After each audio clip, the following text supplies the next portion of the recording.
Ladies and gentlemen, would you please put your hands together and welcome to the stage, Luke Heggie!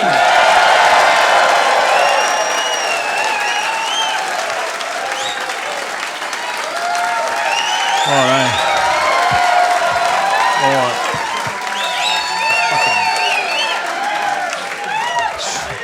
Anyway, so I've been picking heaps of fights recently because I'm unhappy, and I found myself at a stage where I was one or two "what are you looking at" away from just standing in an intersection with a plank with some nails sticking out of it. So no, I've got to sort this out. I've got a rare day off. My family told me to relax, which is a word that gets said to me a lot more than it used to. I thought, I can't. I got told to go down to a cafe, the epicentre of mediocrity, and sort it out down there. I thought, I can't wait. I'll knock this off in one hit. Left the house, things turned to shit immediately. There's a bunch of zigzag walkers on the footpath with their telephones at arm's length, just yelling at them. I've forgotten where their ears are. Practically begging to be shoulder barged into window displays. I had to stop one of these nongs, ask them where it was. I'd never been. They said, yeah, just continue that way for about 1,200 steps and then head south. I said, south? Do I look like an American policeman or a pigeon to you? Where's south? Managed to orienteer my way to this cafe, right. There was a sandwich board out the front with some philosophy on it, which I thought had done its dash. But just like salted caramel, still here. I thought I was fuming before I even walked in. I thought, at least it's going to be off-peak. All the slow pokes are busy at the moment playing pickleball. This is fat tennis. Well, I couldn't have been more wrong. The place was teeming. Wall-to-wall stage 4 fuckwits in there. In their white jeans and what have you. Property industry fatigues. Just dressed up for breakfast. A meal we used to be much more ashamed of. So I had to sit there and listen to these dance on the grass types inventing milks. Just say whatever word pops in your head, followed by the word milk. Nipples or not, some poor flunky has to make that. I wanted to put someone in the ground. I sat at my table, I ordered some food I've already got in my fridge, and the waitress said okie dokie. I thought, nah, I'm going to go schizo here in a second. Things are really stacking up. Then I had to line up to pay behind someone doing a full handbag reconfiguration at the counter. I considered using my outside voice, but I didn't. I just packed all my anger up and took it home and let it out there where it belongs. So, winding down in general, it's become a much more difficult task. Ever since men are expected to finish work and go directly home and ask politely if there's more work they can do. They don't really get the chance for a debrief. You used to go to the pub and sort that out. Tell your mates your boss been riding you all day and that cantankerous wouldn't follow you back to your house. That's finished. I used to do that, and even that's a fine science, go to the pub. You want to know exactly when to get out of that pub. You stay just the right amount of time, you're going to go home with some ripper dinner table stories for the whole family to enjoy. You stay 2 beers too long, you'll be stumbling in later, eating a petrol station Kransky, and lurching bedroom to bedroom, waking people up to tell them some things they need to fucking hear. So, households have become democracies now. That's been an absolute disaster. Men didn't even used to acknowledge that children existed, and shit got done. Now we're getting about asking children what they fancy for dinner and saying please to dogs. No wonder productivity's down. You ask a kid what the magic word is, they'll probably say now. I went to another boy's house when I was little, and he spoke disrespectfully to his parents, and his dad belted him with a kettle cord, which was also his belt. I was as terrified as I was polite. And I'm not one of those things who are much better types. They weren't. They were way worse. When I was a boy, my mum made us up some T-shirts with their names across the front in 200-point font. I thought, that's nice. Men who don't even know me can approach me at picnics and use my name in between punches. Or maybe it's a generous gesture to the local molesters out doing their window shopping. So, same sort of era we used to dole out those safety house stickers to the neighbourhood groomers to whack up on their front doors as bait. Like all bad ideas, probably started out with good intentions. A kid in a pickle would see that yellow triangle and think, yeah, I'm going to get in that house, and find out very soon after he's the fucking opposite of safe in there.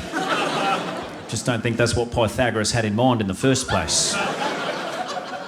I think all of us were much happier before we rebranded everything, just made up new names for stuff and demanded everyone say them. Like, bigots are calling themselves straight talkers. Freaks of nature are calling themselves unique. Doing 6 or 7 things badly, that's called multitasking. You can do what you like. The recipient of a zinger, they're getting about call themselves a victim of workplace harassment. You just make some up if you like. You refer to yourself however you like, and people have to respect that. I know a bloke who calls himself a stoic, and not only does he cry in the shower, but one day he had a buster, skinned his knee, really carried on. He's using words like wounded and injured, like he's a soldier or a piece of wildlife or something. You can take it as far as you want. I've been told that good, clean fun is now called gaslighting.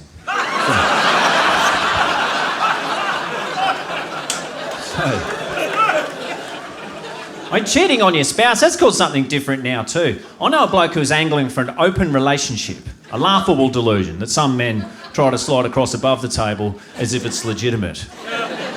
But he badgered her so hard that eventually she agreed they should get a family-sized bottle of green hair dye and become polyamorous, which turned out to be a terrible way to find out he's much uglier than his wife.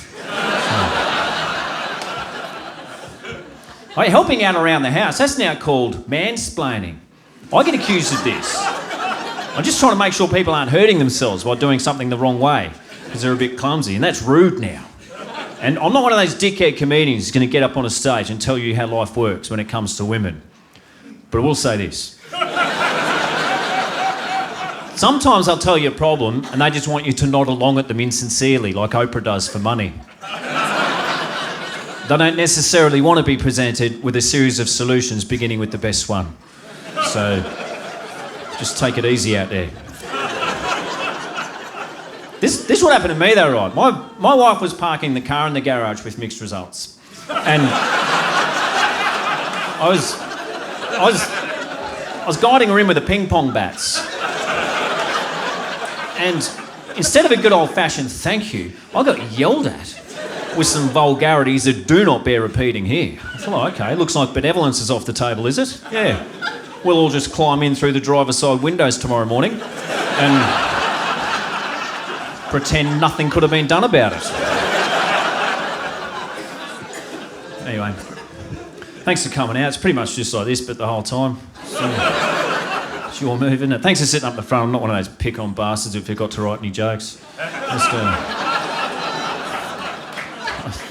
was going to plough on. So I've been trying to get better at suffering recently because it could be good for my career. We're pretty much just all jostling for position at the front of the victimhood triage queue. Like, it's impossible to be a victim and a dickhead simultaneously, which is why it's so popular. And I don't want any of you to panic. You can all be victims if you want. Just got to believe in yourselves. We're at a stage, though, where there aren't even enough perpetrators to go around. That's how many victims we have. I've been pulling my weight. I've been a culprit my whole life. But recently I've been finding that sometimes my enemy's necks hurt my foot. So I'm one of you now. Ever since side effects became their own autonomous diseases, we've all gone in there and gone absolutely hog wild. None of you could have predicted turn of the century that procrastinating when there's work to be done would be its own illness. That's where we are now. Even laziness is ambitious. When I get asked to do something I'd rather not do, I just say I've got PTSD.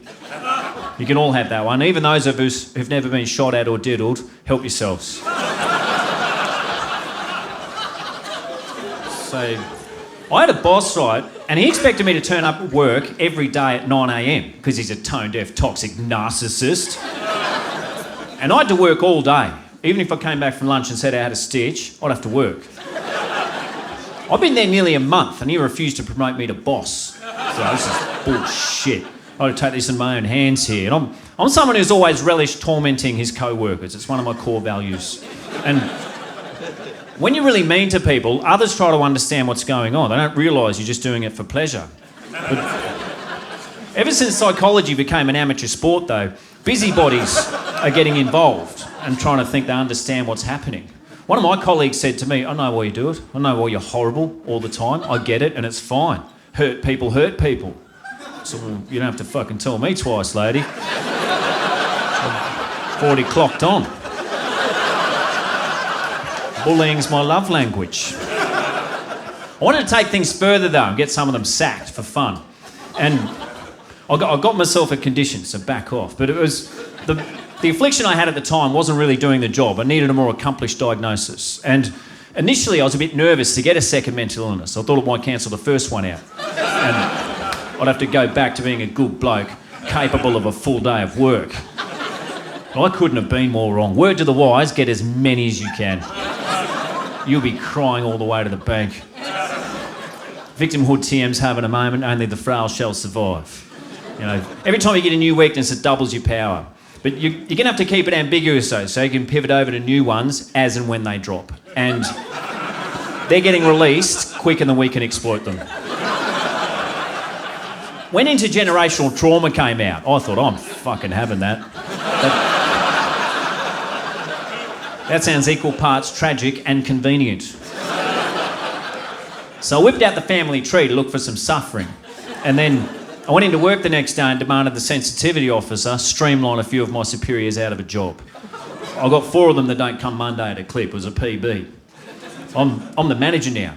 And quite frankly, the business is failing. But I can only work 2 half days from my bed, so whose fault's that? So I was down at the food court one afternoon, sneering at the have-nots. And I saw one of my previous bosses down there crying into his nuggets. It was pitiful. So I pulled up a chair to watch. And after a while, he looked up and saw me and said, "Oh, you, I had that job for 25 years and I got a family." I said, "Oh, yeah? Well, maybe you should have thought of that before my grandpa went to war." If my pops could see me not taking full advantage of his hardship, he'd be rolling in his unmarked grave right now.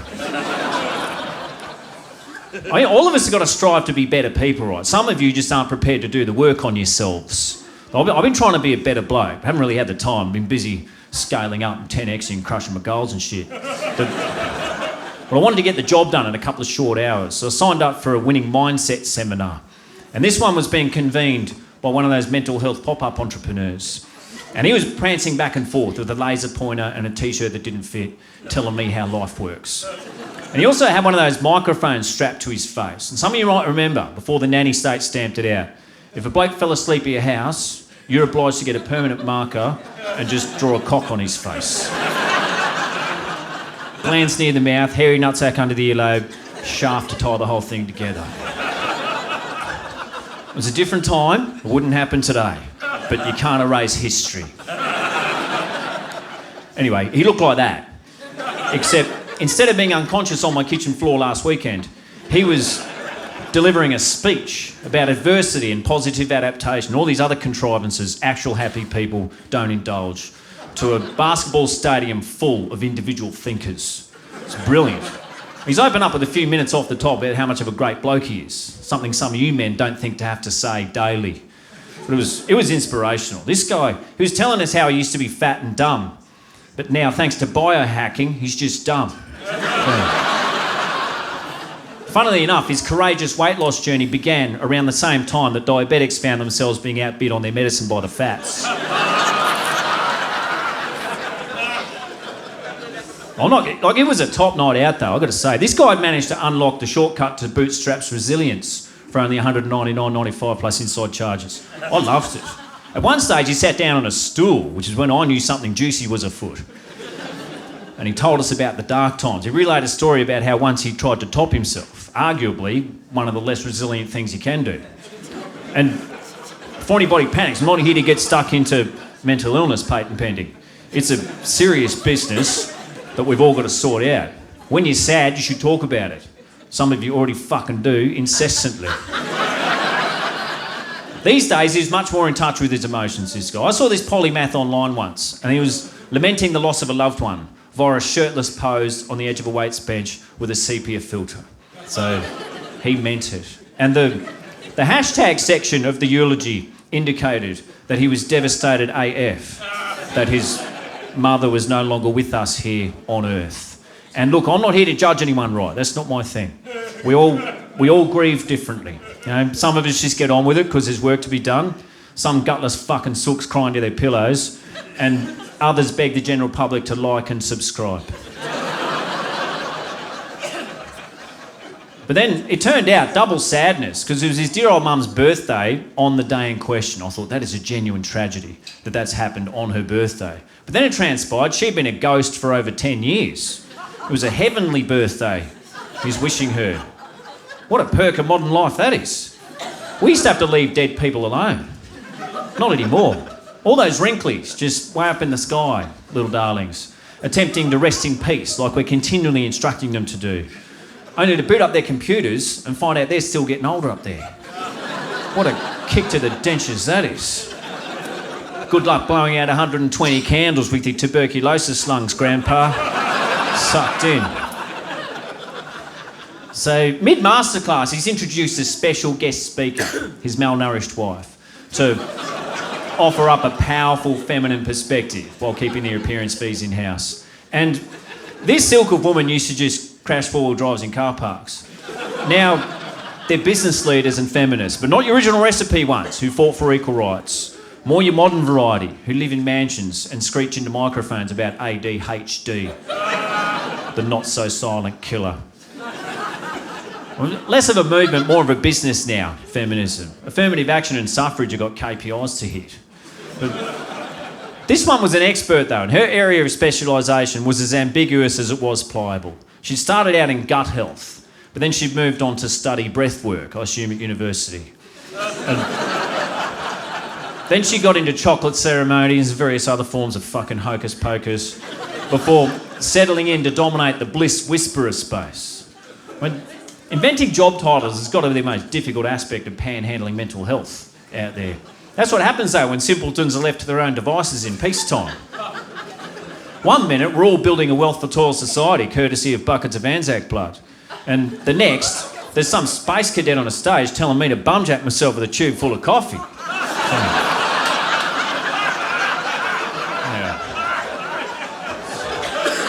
Little tip from the top, just let it cool down a bit first. Yeah.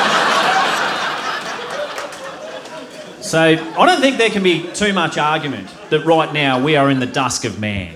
Like, man at a house, that's over, and good riddance to bad smells. This will happen to me though, right?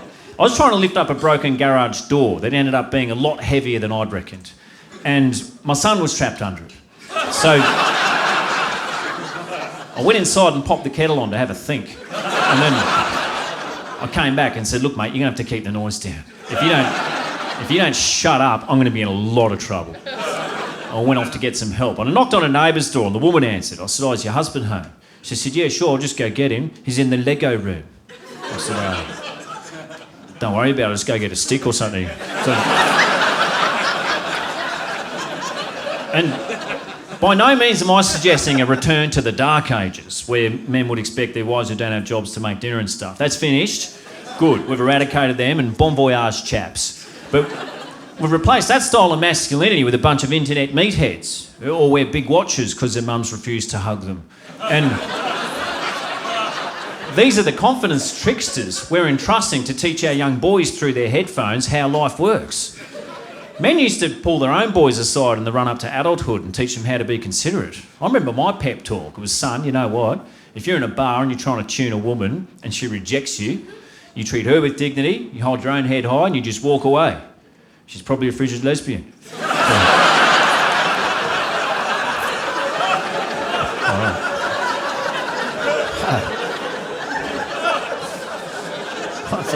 I thought that would be a bit much. Thanks for getting on board. So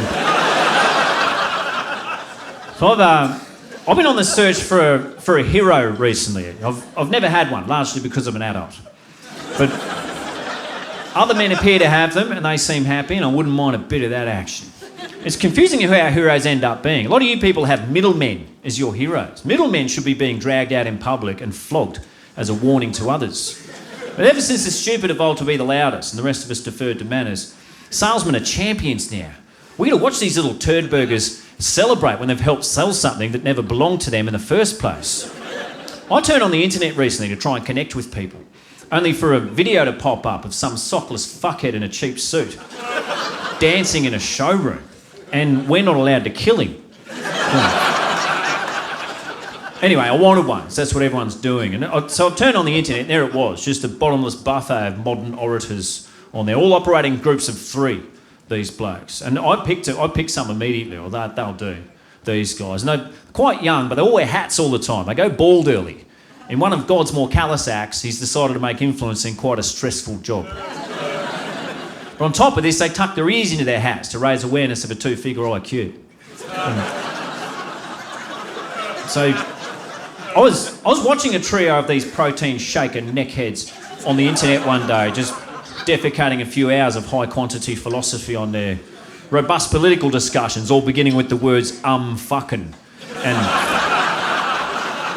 ending in prepositions. And when this Titans of Industry think tank had finished answering a series of each other's questions with the words 100%,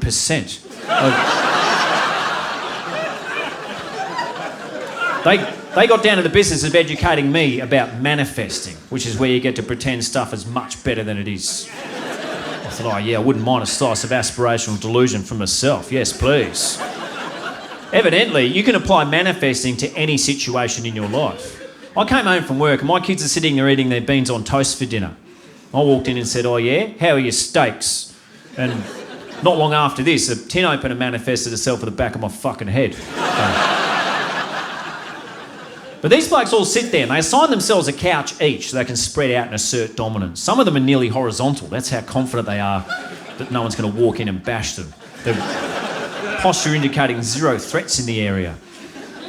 And the good Lord had blessed my three with very large heads, which they had in turn furnished with jumbo American teeth, with pretty low mileage on those chompers because all their meals are made out of fucking powder. They sit there and they talk about fighting. That's their major topic. You know, combat sports are all the rage, literally. There wasn't enough street violence, so I brought it inside and organised more. And now a bunch of you flock to watch grown men playing high-stakes Twister in their undies. You should be ashamed of yourselves. I'll give them this though, they get up early, these blokes. They are pumping on and having cold baths, activities known of as brutal and hectic at first light. And they do all this together. They say things like, we push each other physically because we're great mates, and that's what great mates do. I thought, what the fuck happened to mateship? Used to be blokes just chucking brown eyes at each other for fun. Now you've got to get up while it's still dark, sober, and go and lie on your back somewhere and lift some heavy stuff off your chest while one of your great mates is on standby to help you out by resting his nutsack on your forehead. Yuck. So I was watching these blokes one day, right, now talking about one of their fellow influencer mates who'd gone overseas for some cheap supplements and hair plugs and what have you. And while he was there, he ended up strutting off to heaven during some mud hut plastic surgery. And so these guys, they went into mourning immediately. And cement heads trying to act sad, that's become one of my favourites. They can't really do doleful. That's not in their range. They can do happy, angry or confused. That's it. They're giving it a go. They said it's awful that our boy has gone overseas there and the fallen angel hasn't returned to our shores. The whole world's going to miss his big smile and his muscles and his large heart, which in the end wasn't quite large enough for third world steroids. These are the men we look up to now. They call themselves alpha males. Alpha males used to unite their communities. They weren't always ambitious dead shits speaking out of turn. Our cultural figureheads now spend more time adjusting their trousers to showcase the top of their pelvis than they do reading.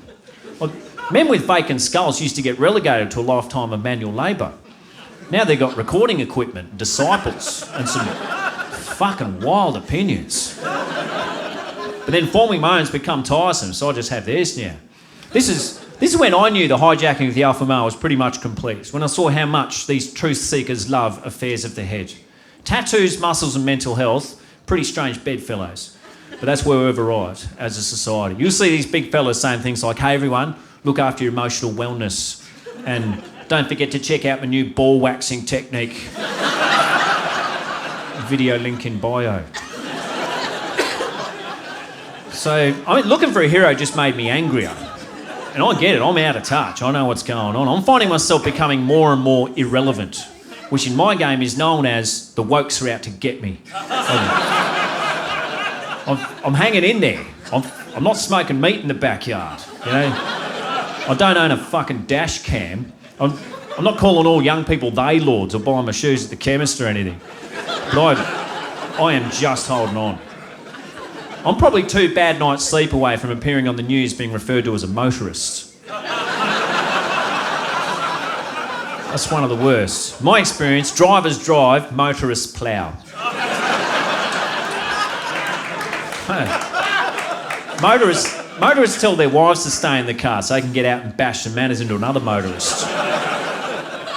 You don't want to be on the news at all. It's a bad place for a bloke to appear. You don't want to be motorist. You also don't want to be husband on there. If they're calling you husband on the news, the filter at your house, taking photos of their tape measure next to your favourite stuff.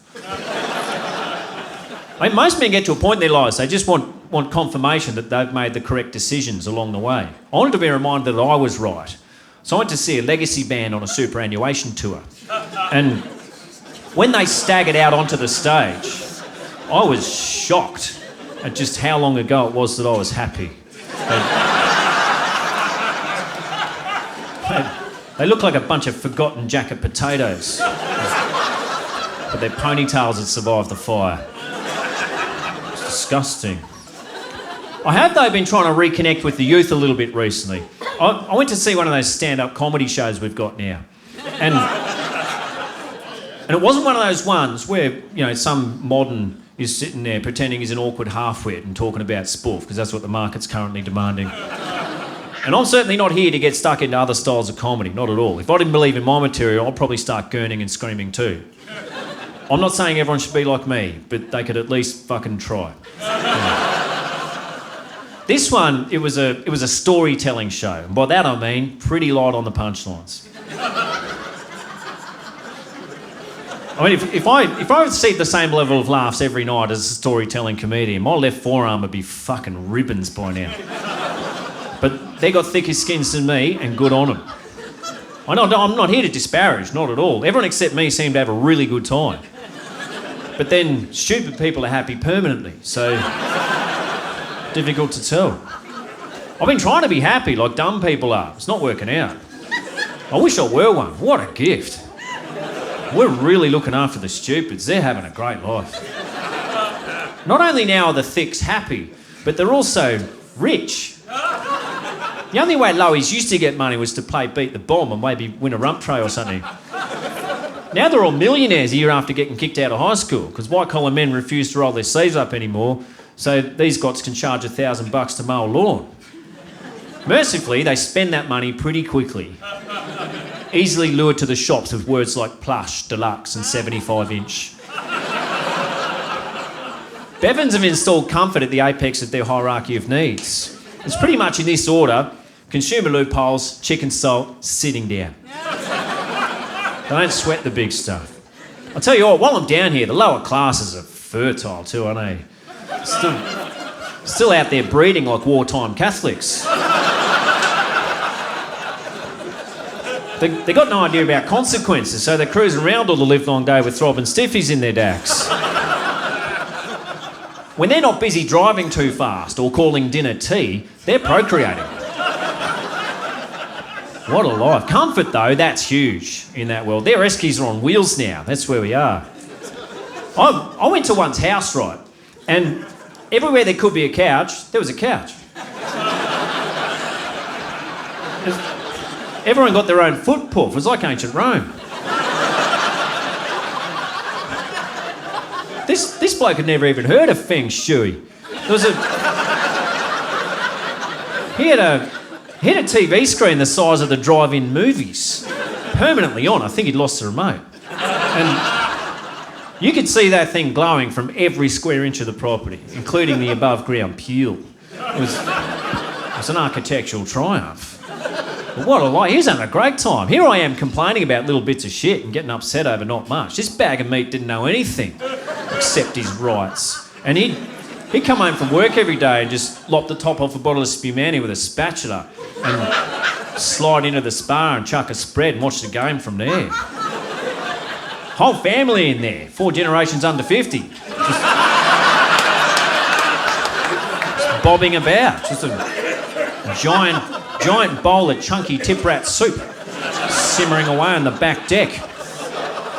High calibre jets firing air through their clefts and converting their poo specks into breathable bubbles. Well, they say things like, "This is the life."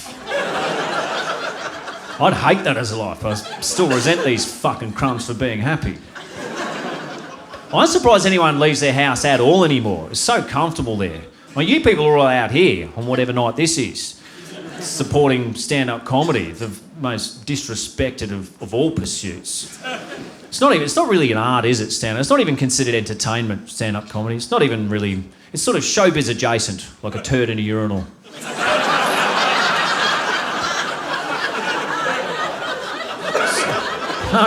No one likes it. Ever since dobbing overtook larrikinism as our national pastime, the Australians hate stand-up comedy almost as much as they hate themselves, which is a genuine shame, because we've got some excellent comedians in this country. Some of them, in fact, get so good, they get told they don't even have to bother being funny anymore. They get given blazers and put on television. That's a trap, though. 1 minute you're standing here sticking it to the man, subverting paradigms and all the rest of it. The next you're on morning television doing vegetable slicing demonstrations with a couple of Bachelor rejects or Quinton. All of those ones, though, that you hold dear to your hearts, they've had to do some stuff they did not want to do to get into that position. It's like, oh, what? You think you're funny? You're funny, are you? Yeah, we'll see about that. Take your clothes off and put on this bedazzled codpiece and start dancing.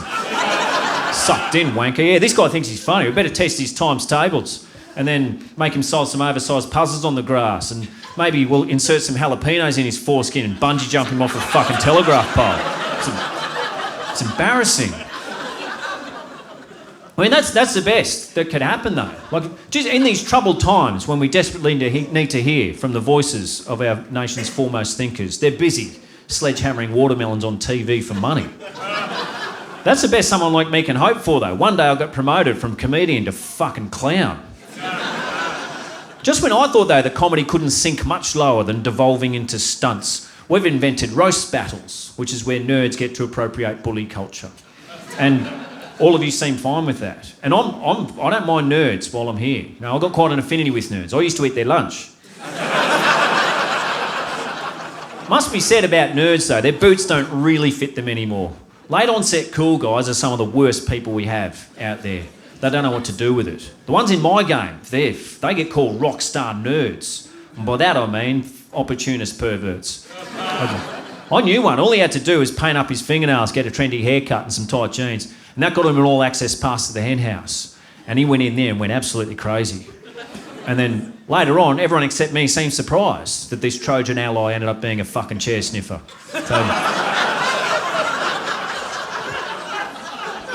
So, I mean, you give a showbiz geek $1 million, the countdown's on.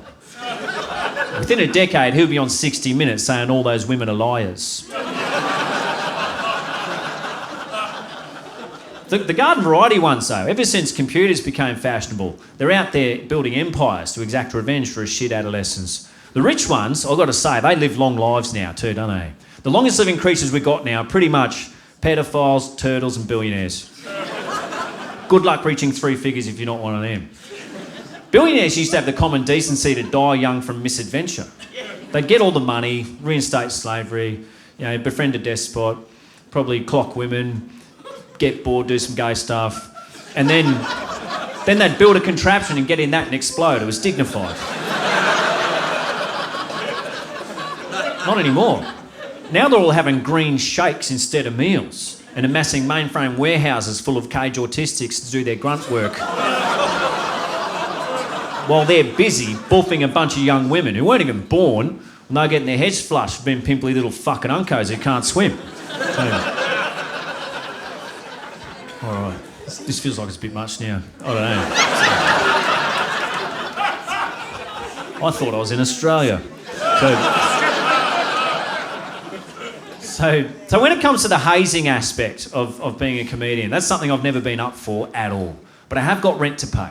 So I applied to go on this TV cooking show. And it wasn't one of those ones where all the body positive figurine arrangers are baking cakes that look a bit like sewing machines and shit.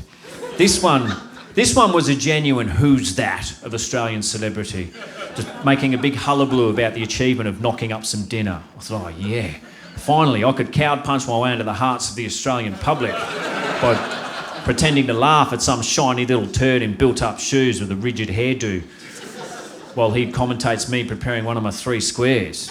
Can't wait for my double slice of the meritocracy pie, yes please. Finally, I could get some respect as a comedian by fucking cooking. And respect could be the thing that makes me happy. I wouldn't have a clue. And I thought, actually, I better not get ahead of myself here. This is probably going to be yet another crushed dream. This is bound to be a diversity hiring, which in this instance may actually require more women in the kitchen. And it's fine by me, don't worry about it. Even, I get it. Even though the demographic I've chosen to be born as is not very trendy at the moment. And I've been waiting my whole life to experience the benefits of the crimes of my forefathers. Progress is something that I love. Some of you might have already clocked some of my micro-progressions tonight. I don't know. It's just one of my things. I'm probably going to go home after this and hunt through some comment sections to correct a few bigots' grammar. So I think you'll find I'm one of the good guys. I've moved my entire philanthropy and progress operations online, in fact. I deposited an open letter on the internet recently demanding better living conditions for young starving Africans at the Gaza Strip this Christmas. So keep an eye on your inboxes because world peace should be arriving any minute. In fact, I think people that don't want to progress as rapidly as I do should probably just get rounded up and exterminated. Well, as solutions go, that does sound a little final, but if we're serious about producing a race of superior progressives, we're probably going to have to do a little cleansing. Oh, you can balk at that all you like, but this industry I work in, we are grassroots when it comes to progression. We are right out there. Stand-up comedy, we offer all the opportunities to those who've been traditionally handicapped, such as New Zealanders. Sometimes I mix socially with people who don't work in the arts, civilians, and I have to educate these ignoramuses as to what modern progress is and just how fast, not to mention conservative, progress has become. I was around at a mate's place consuming a carton, and he's just a regular bloke, just trying to get through life and feed his family. He's a fucking idiot. He didn't know how it works. He's sitting there judging people like he's King Solomon or Judy, but just based on what they're like as people and what they've achieved. I'm like, man, you're a moron.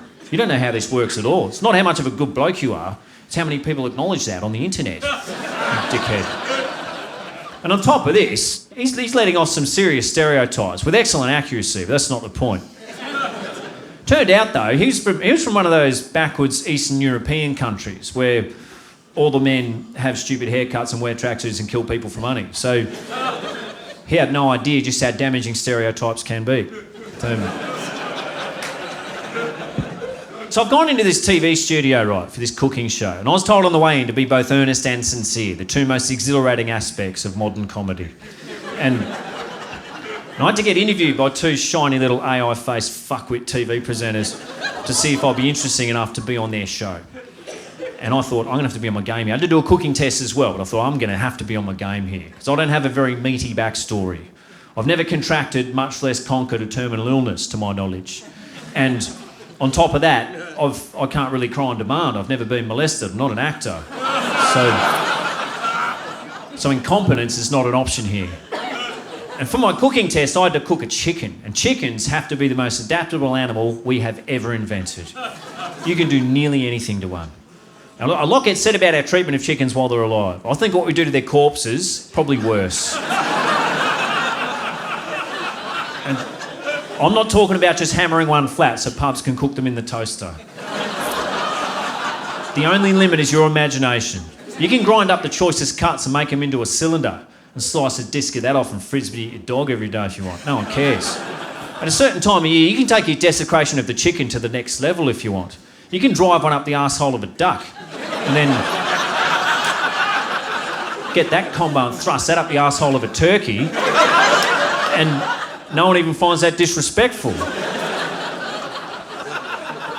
I went to a dinner party once, right? And they tipped an entire tin of apricots onto a chicken, put that in the oven with much ceremony. And then they pulled it out later on, presented that to the table like it was a fucking Magna Carta. It's revolting. I met a bloke who cracked a tin of beer, took one sip, and then just slammed it up a chicken's freckle. And then he made it stand up while he cooked it. Shame's finished, don't worry about it. So these two little shits are sitting there eating my chicken for free. And then the shorter one with the teeth, he started asking me some quite personal questions. He said, "Oh, this is delicious. You've done a fantastic job here. Well done. But tell us your secret." I said, "Oh, okay. Well, one time, I told my family I was going to work, but I didn't. I went out to the National Forests and I found a campground and I deleted a couple of backpackers. And then I went home and scrubbed my fingernails for a little while and just went to bed and never told anyone."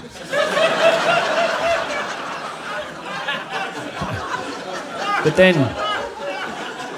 the next day, I sewed flags out of their clothing as a tribute to 2 young lives so tragically stolen from their families, never to be seen again, gone too soon, rip.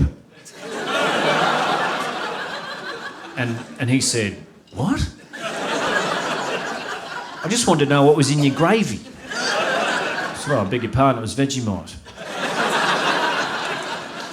Anyway, I didn't get that job because of fucking cancel culture. So I've been trying to remain a man of the people. Right? But the people aren't really keeping up their end, are they? Everyone's being told to be themselves, even the fuckwits. And now we're at a stage where models are philosophers and singers are survivors. People who go to the gymnasium are called warriors. Nerds are pretty boys. Anarchists are having meetings. Tax evasion is called philanthropy. Nagging's called just saying. No one cares. This greatest love of all business has been an abject failure. And don't get me wrong, I do believe the children are the future. Even though I couldn't tell you what a baby looks like now. They're just iPads with little sets of knuckles on the sides.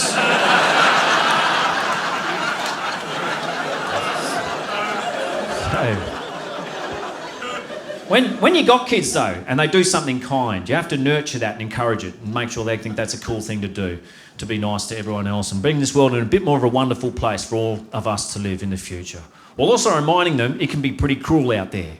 And that's a tightrope, and I'm straddling both sides of that, and I've got to say, doing a bang-up job. This is what happened to us, right? My family and I were out walking, and everyone was very hungry, so all of them except me, pretty testy. And we walked past this restaurant, and there was a menu outside on the wall. We stopped to have a look. And to re-alert everybody to my humble upbringing, I whistled at the prices. And my son quite charitably said, "Oh, don't worry about it. We can just go home and eat there where it's free." So, okay. Thanks very much and everything, but it's not free, is it, you fuckhead?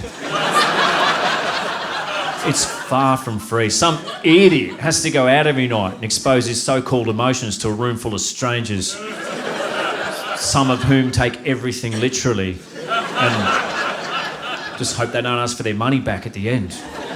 It's a long way from free. Grow up. I'll tell you what, you better get home before I do and hide the fucking kettle cord, mate.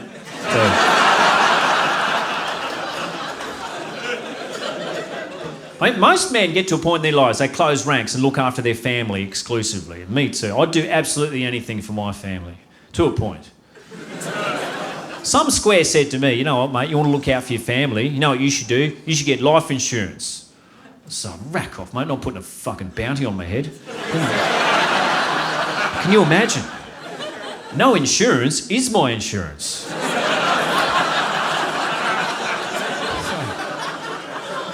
If I came home and announced an incentive, I'd be eating a bowl of rat sack soup that night. So, a lot of successful marriages I witness are based on a solid foundation of there not really being a better option. And some people lay that vibe down before they've even tied the knot. I know a bloke who did this. He went for an extreme proposal, which really blurs the line between romance and coercion. He asked his girlfriend to marry him in a hot air balloon, and she said yes because the consequences are pretty fucking clear. So, despite all the obstacles that keep getting put in my way, I'm determined to be an even better bloke than I already am. And some of you may want to do the same. I've been giving a fair bit back. I've decided recently to become an empath, because there's a buzzword that sounds like it might be pretty good for business. And Most of the time, being an empath just requires me to listen to other people's sob stories and then offer up one of mine, which tend to be way worse than theirs. And they take solace in my misfortune, such as the abject nature of modern humans. One of my close personal acquaintances was in my kitchen one night excreting his woes. And one of the best parts about being an empath is I'm an excellent listener. It's built in. I'm known for it. And he was sitting there telling me about how his wife had died or left him or something. And I was sitting there awaiting an opportunity to administer some empathy, but he wouldn't shut the fuck up. Let's go. Kept going again, blubbering all over his sleeves, a pathetic loser. In the end, he did wind up by saying, "Oh, well, I guess nothing lasts forever." So, mate, you don't have to tell me. I know all about the fleeting nature of life. I'm an empath. I'm right here with you. Let me tell you a little story. About 12 months ago, I bought a fresh 5-pack of undies, and I've already blown the gussets out of 4 of them. So, I know exactly what you're going through here, mate. I've got to say, since being an empath, I've noticed that women are way better at receiving empathy than men. That's just one of their many things. I was hanging out with my grandma, right, up at her deathbed, and I felt equal parts humbled and privileged that she got to be alive at the same time as an empath, such as me. And the last thing she said to me, or anyone for that matter, was that the first love of her life asked her to marry him and she said no. And she regretted that decision every day of her life. I said, okay, well, setting aside the fact that if you'd chosen happiness over your actual life, I wouldn't exist in my current form. And you think that's acceptable to say right to my fucking face. Especially at a time like this when the world desperately needs laughter. You got some nerve, lady. That aside though, regret, Gran, is something I happen to know a fair bit about. Don't worry about it. Let me tell you a little story. I've got a good one. One time I was doing a show, right, and afterwards these 2 young people approached me. The those ones we've got heaps of now barely leave their houses, can't really look you in the eye. They seem to like stand-up comedy somehow. Ever since all those chemicals found their forever homes in our ball sacks, we've got an entire generation of shoelace inspectors out there who don't really know what's going on. Anyway, it was that variety. And they're standing there and they said, "Oh, you're our 6th favourite comedian. Do you want to know the top 5? I said, "Absolutely not. I could think of nothing worse. Get out of my sight, you little fucksticks." But then later on, I regretted the way I'd spoken to those kids because now I don't know which 5 of my mortal enemies I need to prioritise destroying. So when it comes to regret, Nan, I know exactly what you're going through here. All the best with your endeavours. I've got to say, being an empath, while a noble pursuit, it's hard work sometimes. It can be fairly unrewarding. I feel like some of society's other unsung heroes, such as aged care workers and non-practising pedophiles. No one takes the time out of their schedule to thank me for my service, but I do it anyway. I'm obliged. I see a problem, I bung some empathy on it, and it's fixed. One time, my wife was giving birth, right? I don't like to remember which instance, it was harrowing. But I was up there, and men are expected to be there now, which I think is an era of history we'll look back upon and have a bloody good laugh. But I was up there in the birthing suite, just taking care of business. I was, letting her break my fingers with her bare hands, off running errands, going fetching cups of water, that sort of business. Couldn't believe how thirsty the whole thing was making me feel, actually. And in terms of general conversation, I was definitely doing the heavy lifting. But at one stage, because of my empathy, I could tell that she wasn't particularly comfortable. So I took the time to lean in and say, "Look, I know exactly what you're going through here. When things are bad, they get better. The only way is up. If you keep the noise down for a second, I'll tell you a little story." One time, right, I was playing football and I got kicked in the nuts real hard. And I was on the ground and 22 other men thought that was about the best thing they'd ever seen. The referee couldn't even blow the whistle, he was laughing that hard. The latest in a series of trespasses against me. But then, only a few minutes later, I was back on my feet and running around. And a close friend of mine and a teammate, he found himself getting kicked in the nuts even harder. than I'd been. And he's on the ground and curled up, not unlike what you're doing right now, crying. But when all that unfolded, I had to admit that even as an empath, I thought that is probably the funniest fucking thing I have ever done.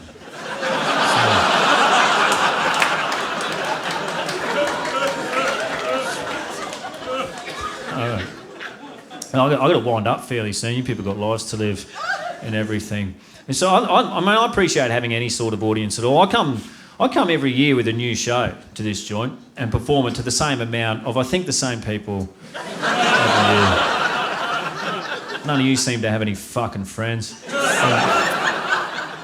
I did think with my show this year, though, I'd do something a little different. I'd list a few grievances off the top, and then halfway through I'd deploy some pathos. But time got away, and here we are. I'll tell you what, though, I do hope you're happy, however unlikely that is. I mean, if you can't be happy, though, you just got to be better, like I'm trying to do. I'll tell you one more thing before I go, how I'm trying to be a better person, right? I've decided to stop lying so much, even though lying has served me very well throughout the course of my life. I do it all the time, mostly for sport, but also to cover up my misdeeds and get ahead. In fact, people who tell you not to lie, they've usually got an ulterior motive, like a primary school teacher or the pigs. I find it quite sinister. Anyway, I was having a game of hacky sack with my life coach, and he said that I should endeavour to be more honest in my dealings with people. I said, okay, well, good luck getting an actual job with that as your philosophy, you dead shit. But it was weighing on my mind, though. I went for a job interview not long after this, and I'd sailed through the part where psychopaths prosper and you bullshit about your qualifications. And they ask you about your spare time, you're like, well, charity, obviously. Just feeding those ungrateful, stinky fucking hobos down at the soup kitchen. Biggest weakness, probably too much strength. I was killing him. They loved it. They said, mate, you're the best prospect we've had. This is incredible. You're a shoo-in. You got this in the bag. Tell you what, next section, though, we're just going to ask you some personal questions. Just answer them honestly. No such thing as a wrong answer. Just tell us the truth and see how you go. I said, all right. And I let my guard down, and I did. Very first one, they said, oh, what would you say to your younger self? I said, oh, okay. What I'd say is, look, I know it's late, and I know you're tired, but you have got to dig a deeper hole.